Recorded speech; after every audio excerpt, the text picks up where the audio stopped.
I'm having a cup of tea with a rusk because I've got all the Sunday newspapers in front of me. And, well, I can tell you what all of them say or don't say. Some of them say that Cyril Ramaphosa gave a very, very good speech. Some people say he recited a very boring speech. Some people say he didn't address any of the issues. Some people probably even say he wasn't there.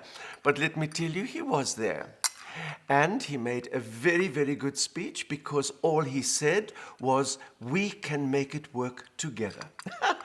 And so I have only got two little things to point out today. The one little thing is called Zinzi Mandela. Do you know that she is still the ambassador, the South African ambassador to Denmark? In fact, she was appointed to that position by President Jacob Zuma because Zinzi is one of the struggle aristocrats in the party. But now who does she represent as ambassador? Does she represent the people of South Africa, black, white, brown, who actually pay her salary? Or does she represent the government who depend on her diplomacy? Or does she just represent the party who regard her as one of the princesses of the struggle? Well, my dear Zinzi, I hope you're promoted very, very soon, because then a professional can take over the job who understands that the job of a democrat and a diplomat is to get on with the people he or she cannot stand. Ask me. I was a diplomat once, and I know what I'm talking about. And a rusk, always a rusk. Oh, then there's something else I want to just mention.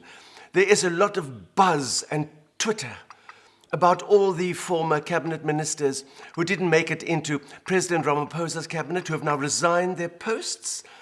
Some people say they might be redeployed, who knows, as ambassadors to Denmark.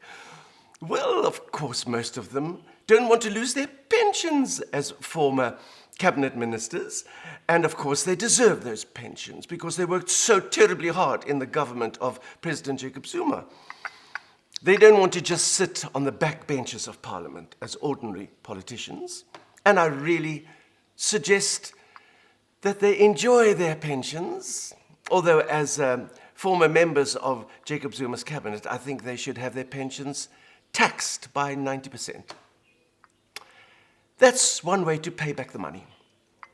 I'm sure they'll then prefer to go into the back benches and sit in Parliament where they can actually help change the future of our country for the better, because that's what politicians have to do.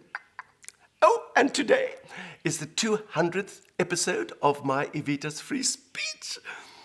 I want to thank you all for sharing all those wonderful moments with me in the last nearly 4 years, which just proves that in South Africa, we are allowed our freedom of speech. T's and C's apply. Gesondheid.